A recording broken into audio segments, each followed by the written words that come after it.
গতকাল তালসারিতে মর্মান্তিকভাবে মৃত্যু হয় অভিনেতা রাহুল অরুণোদয় বন্দ্যোপাধ্যায়ের।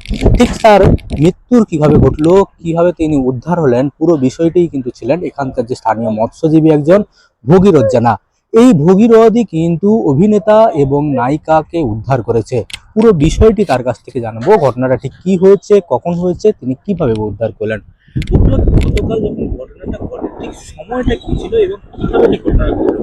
সময়টা ছিল 4:30-5টার দিকে। তখন তো আমরা বিচে গেলে আমরা তো মোবাইলটা নিই না। তারপরে ওনারা শ্যুট করছিল, উপরে ড্রোনও উঠছিল। আমরা ভাবছি কি যে ওরা শুটিং করছে, তারপরে সাডেনলি যে ডিপটা আছে ওরা বুঝতে পারেনি, ওনাদেরকে বারণও করেছে। যারা শ্যুট করতে এসেছিল ওরা বারণও করেছে যে বেশি ভিতরে যাও না যাও না।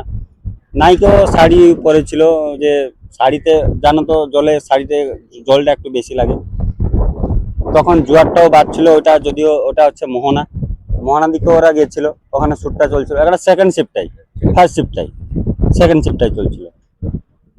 ওখানে ওরা গিয়ে যে শ্যুট করছো, তখন আমি নৌকাটা নিয়ে ওখানে ছিলাম, ঠিক আছে। তখন যখন দেখি ওরা যখন চিৎকার করে আর তারপরে লোকজন যখন সাইড দিয়ে যখন যায়, তখন আমি গিয়ে নৌকো নিয়ে গিয়ে আমি একাই ছিলাম, নিয়ে গিয়ে ওনাদেরকে নিয়ে এলাম।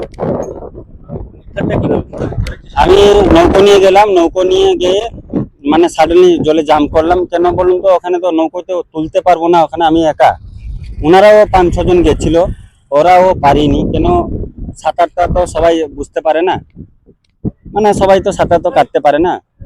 আমি একটু সাঁতারটা জানি, ওই জন্য আমি জলে জাম্প করে ওদেরকে তুলে সাইডে নিয়ে এলাম। তারপরে নৌকো থেকে এখান থেকে নিয়ে এলাম, এখানে নিয়ে এলাম। অ্যাম্বুলেন্স ছিল তখন, ওনাদের ফোন টোন চলে এসছে, অ্যাম্বুলেন্স নিয়ে চলে গেল। হ্যাঁ, প্রাণ ছিল, এখানেও ছিল। আমি নিজেই উনার পেট থেকে জল বের করলাম। হ্যাঁ, দুজনকে একসঙ্গেই। তোমার সঙ্গে তাদের যোগাযোগ কিভাবে হয়েছিল? ফোনে তাদের সঙ্গে কানেকশন কিভাবে ছিল? কানেকশন মানে ওরা যে শুট করছিল, ওরা আমাকে বলছিল যে একটু জল লাগবে, একটু সামান লাগবে, কি আলাদা একটু সামান লাগবে। ওরা তো ওখানে আছে, ওরা তো আসতে পারবে না হেঁটে, আমি এখানে থাকি। আমাকে বললো, আমি নিয়ে গিয়ে দিয়ে দিই। মানে অ্যাক্সিডেন্ট সময়টা 4:30-5টার দিকে। আমি একা ছিলাম, আমি একা ছিলাম। আর যে 4-5 জন যে নেমেছিল, ওরা কিন্তু সাঁতার কাটতে পারেনি, ওদেরকেও আমি বাঁচিয়েছি। বোট নিয়ে যাওয়ার সময়, তারপর তুমি বোট নিয়ে যাওয়ার পর তুমি কি করলে, কি আমি বোট থেকে ঝাঁপিয়ে দিলাম, ঝাঁপিয়ে দিয়ে ওদের সবাইকে বোটটা ধরিয়ে দিলাম, যে বোটটা ধরিয়ে তোমরা থাকো। তারপর নায়িকাকে কিভাবে নায়িকাকে উদ্ধার কি করো, যে আমার যে নৌকো যে রশ্মি ছিল, মানে যে মারা গেল, উনি একটু নৌকো থেকে ডিফারেন্ট, মানে একটু এক্সট্রা চলে গেছে। তো নৌকো নিয়ে তো যেতে পারবো না, আমি নৌকোয় উঠতেও পারবো না, ওখানে জলে উঠতেও পারবে না। তখন দৌড়িটা ফেলে দিলাম, নায়িকাকে বললাম যে তুমি ওইটা ধরে থাকো, দৌড়িটা ছাড়বে না। আর যে 4-5 জন ছিল, ওনাদেরকে বললাম তোমরা নৌকা ধরে থাকিয়ে থাকো। তারপরে আমি এসে ওনাকে সাইডে নিয়ে এসে তারপরে ওনাকে এখানে নিয়ে এলাম। তখন অ্যাম্বুলেন্স চলে এসেছিল। অ্যাম্বুলেন্স কি গাড়ি আমি তো তখন জানি না, তখন তো আমি তো ভয় করতাম, আমিও মারা যেতাম কালকে।